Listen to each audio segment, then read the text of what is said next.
I am in a bit of a bind. Early in the month, I found out I am in the running for a promotion since someone is retiring next month. Last Friday, it was confirmed if I wanted the position, it was mine. It comes with a sizable raise and a bonus. I agreed and told my wife on Valentine's Day the good news. My wife said congratulations, and here is where things went downhill very fast. She asked if I would get a raise and stuff, and I said yeah. This is where she asked, "So, I can stop working now?" I thought she was joking, so I said no. Instant tone shift, and dumb me said, "Wait, you were not joking?" This is where she accused me of always playing around. I did apologize and explained I do love her, but I have no desire to be the sole earner in our marriage. I did say if you want to reduce hours or take on a less stressful role or job, that is a conversation we can have, but I will entertain the possibility of being the sole earner in our marriage. My wife was upset and asked, why is it such a big deal since my new position's income would be more than what we are currently making together? I tried to explain we could relook at how the bills are split and everything, but I kindly asked her to respect that I do not want to be the only person who brings in income. She asked, do I even love her? She mentioned how her other friends have husbands who let their wives stay home. I got annoyed by this question and told her that maybe she should have married one of those guys. I do know my final comment was out of line, and I did apologize for it. She would not accept it and has been giving me the cold shoulder since. She asked if I even love her. Comment did sting, and I did act like a jackass by saying what I did. This has always been something I have felt strongly towards. She was also aware of how I felt, but honestly, I don't think neither of us thought either would be in a position to do so. I know I never thought I would be. She did explain the benefits of her staying home. The problem is I enjoy meal prep, cooking, and cleaning. I listen to podcasts during that time, little moments of zen. I like the current setup where we split the chores. I do not want or need her to take on a larger load. I get her job is frustrating and stressful. That is why I said she can explore options to reduce her stress or find a less stressful job. She wants out. I get it, working sucks. I fully get it. But I tried to tell her what she is feeling is normal, but at the same time, adults work because we need to. This is what she told me. But in this case, neither of us needs to work. Technically speaking, she is right with my new income. She would not have to work. But on the other hand, I just don't want to be the sole earner. I don't think this makes me a failure or a husband or a man. She made jabs that made it feel as such. Even if we had kids, I probably would be against it, just the way I was raised. Both my parents worked, and they shared the load across the board. Just how I feel. I don't know. Maybe I am wrong or have a dated view. I don't know. I have tried everything to get her to talk to me, but I am at a loss. Did I mess up? Sorry about grammar and spelling. On mobile, so I don't know if autocorrect went crazy. Update, I tried to respond to all replies. I will go through more at a later date. Just wanted to update everyone and say thanks for the wonderful advice. I do not know about divorce, but I know the future is something we will need to talk about because her comment questioning my love and her comparison to her friends' husbands did hit me hard. It seems some have some confusion around my split bills comment. She has her bills, I have mine, and we have family bills. We are each responsible for our personal car note. Why would a personal car count as a family expense? As an example, she is responsible for her credit cards, as I am responsible for mine. I am not going to use family money to fund my hobbies such as gaming either.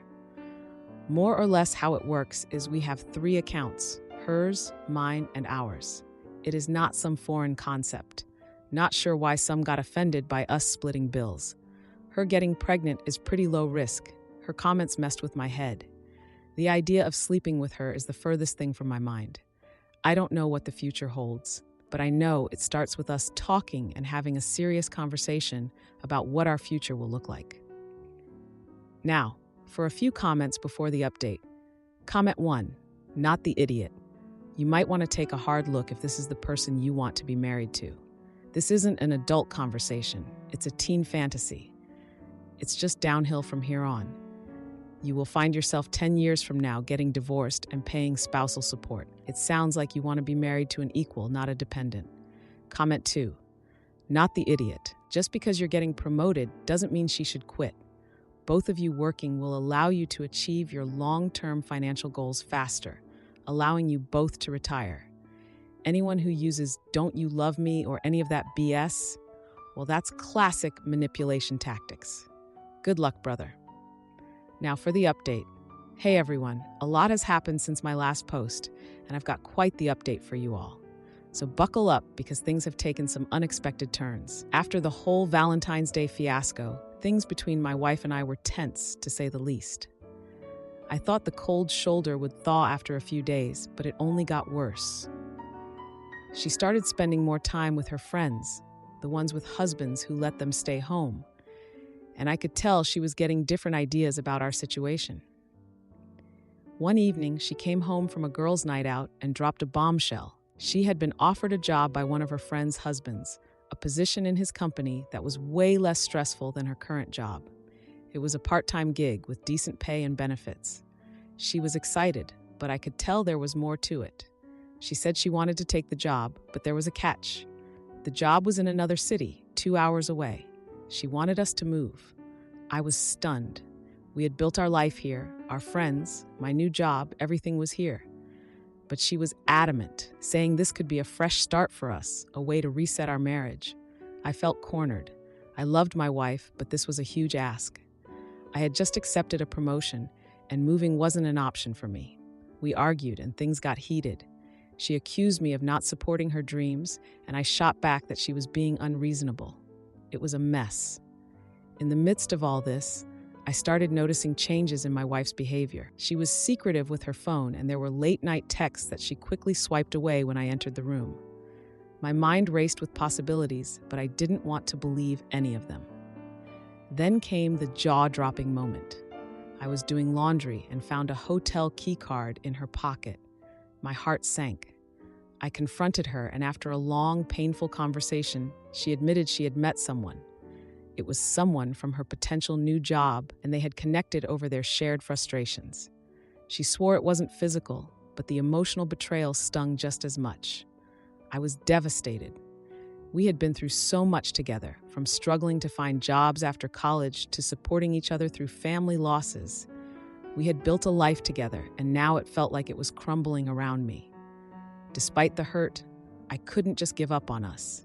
I suggested marriage counseling, and to my surprise, she agreed. We started sessions, and it was rough. We dug into our past, our insecurities, and our expectations.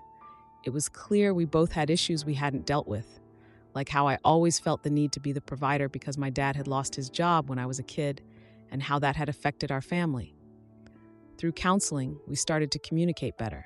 We talked about her new job offer and the move. I explained how important my new role was to me, and she started to understand.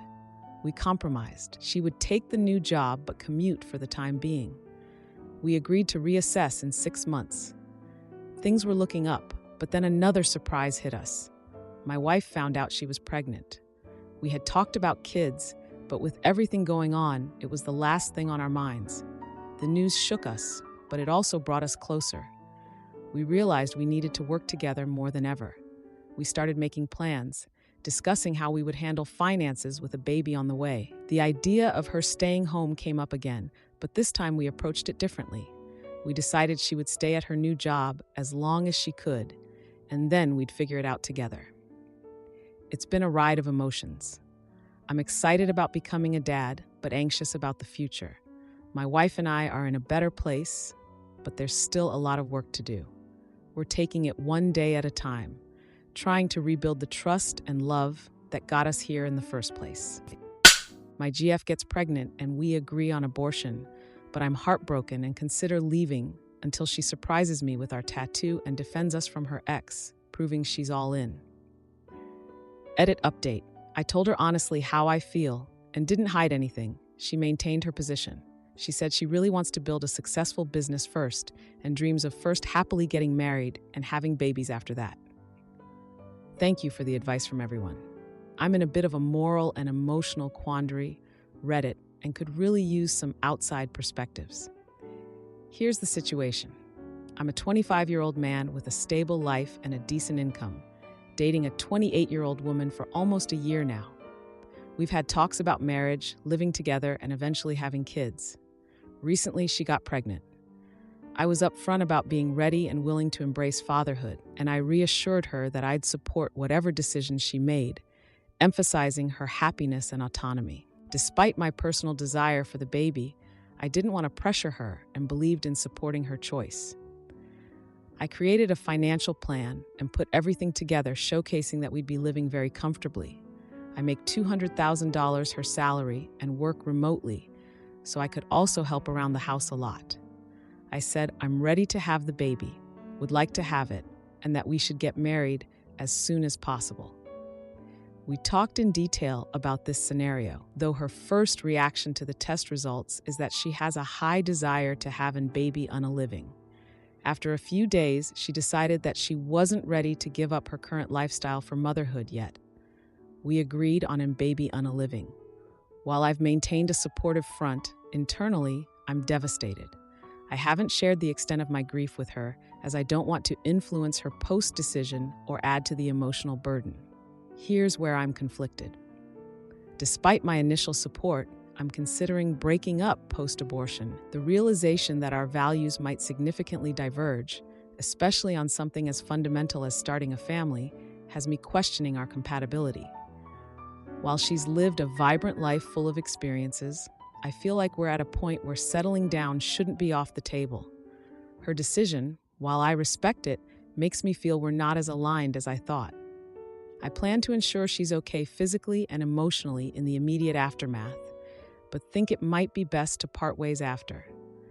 Not because of the decision itself, but because it highlighted a profound difference in where we see our lives going. It's not about resentment.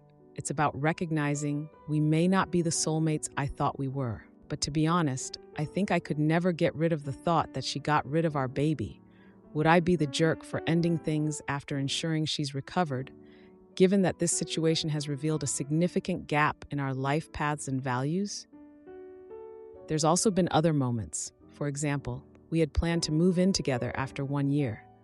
When the time came, she said she wants to wait more. We had planned to make a small fun couple tattoo. When the time came, she said she wants to do it later. I just feel ready to move to another chapter of my life, and I feel like her decision will make me stop loving her. I fully support and understand her, but I just can't help but feel this way, even though she's perfect in every other way. Thanks for weighing in. I'm really torn and could use the clarity. Now for a few comments before the update. Comment 1. Not a huge mistake, but it is more clear to say you have not even been dating for a year instead of you haven't even been dating for a year. No wonder she's not all in. You've barely been together. I'm no longer so sure you weren't trying to baby trap her after all. ETA2 for the chuckleheads. Hey OP, have you ever resisted or complained about using a condom with your girlfriend? Why were you having unsafe intimacy if you both weren't actively trying to get pregnant? Comment 2. It should be here instead of here in the sentence. No woman wants to hear we should get married ASAP because you're pregnant. Maybe it's best to end the relationship, but at least have an open and honest conversation about it. Now, for the update. Hey Reddit, it's been 3 months since my last post, and boy, do I have an update for you. Remember how I was torn about my relationship after my girlfriend decided to have a baby on a living? Well, things have taken some unexpected turns. After the procedure, I stuck to my word and made sure she was okay, both physically and emotionally. It was a tough time for both of us, but we got through it. However, the emotional distance between us grew. I couldn't shake the feeling that we wanted different things in life. I was ready for kids and a family, and she was still focused on her career and personal freedom. I was on the brink of ending things when she sat me down for a serious talk. She admitted that she had been thinking a lot about our future and realized that she might have made a mistake. She said she saw a future with me, one where we could eventually have a family, but she needed more time to achieve her career goals first. We spent hours discussing our visions for the future, and it was clear we both had to make some compromises if we wanted to stay together. The compromise we landed on was that we would set a timeline. She asked for 2 years to focus on her business, and if I could wait that long, we would start trying for a family. It was a longer wait than I had hoped for, but I love her, and I decided it was worth it. But that's not even the most surprising part. A month after our big talk, she came home with a surprise. She had gotten the couple's tattoo we had talked about. It was her way of showing commitment to our relationship and our future. I was floored. I had given up on the idea after she postponed it the first time. Things were looking up, but then another curveball came our way. Her ex-boyfriend showed up out of the blue. He had heard about the baby unaliving and wanted to rekindle their relationship, claiming he was ready to give her everything she wanted. It was a tense moment, and I was worried I might lose her. But she stood her ground. She told him that she was with me and that we had plans for our future. It was a jaw-dropping moment, seeing her defend our relationship like that. It made me realize how much she truly cared. Since then, we've been working on strengthening our relationship. We've started a joint savings account for our future family, and we've been taking turns supporting each other's dreams. She's been helping me with a side project I'm passionate about, and I've been attending networking events with her to help grow her business. It hasn't been easy, and there are days when I wonder if we're doing the right thing.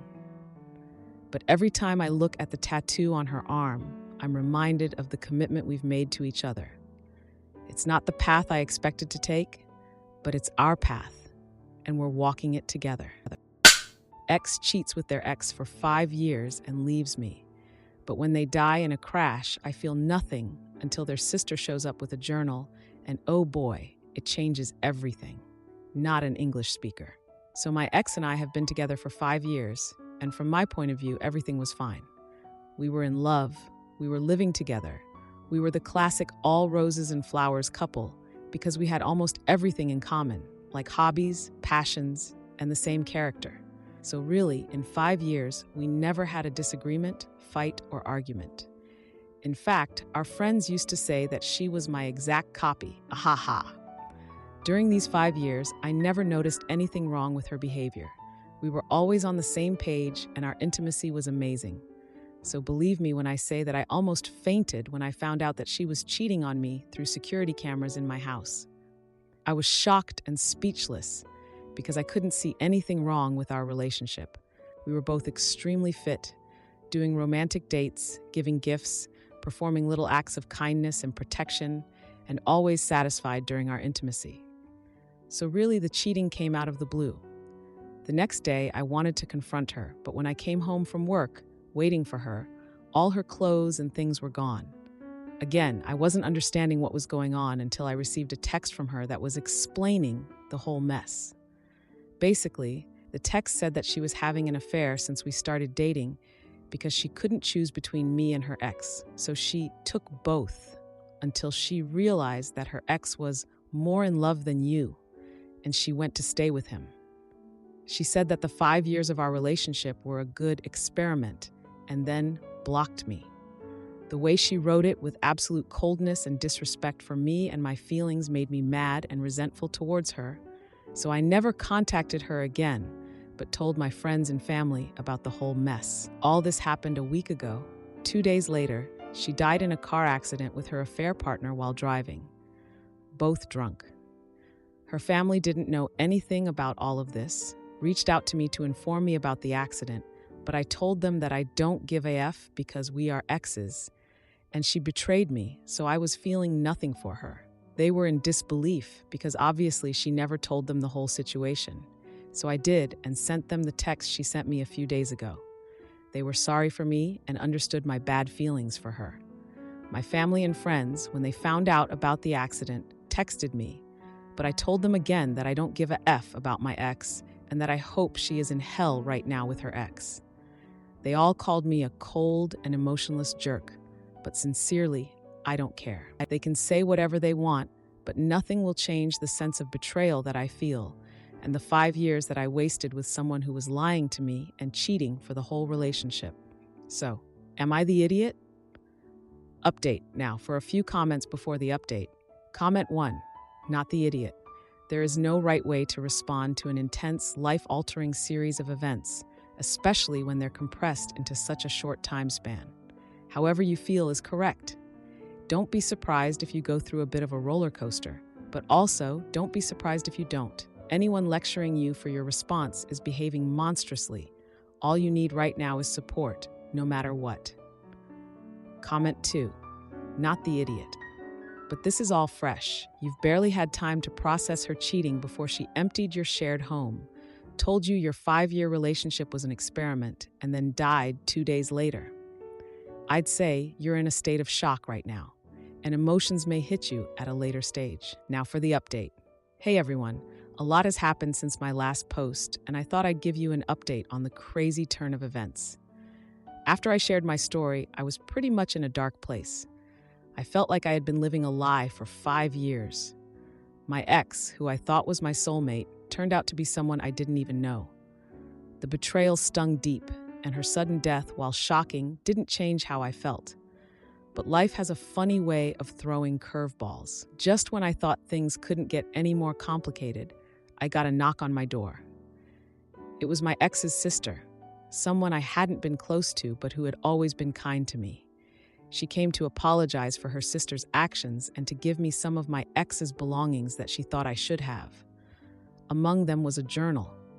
I didn't want anything to do with it at first, but curiosity got the better of me. As I flipped through the pages, I found out things I never knew about my ex. She had been struggling with her feelings for a long time, torn between guilt and what she thought was love. It didn't excuse her actions, but it did show me a side of her that I hadn't seen before. It was a small comfort, but a comfort nonetheless. Meanwhile, my friends and family were still on my case, calling me heartless and cold.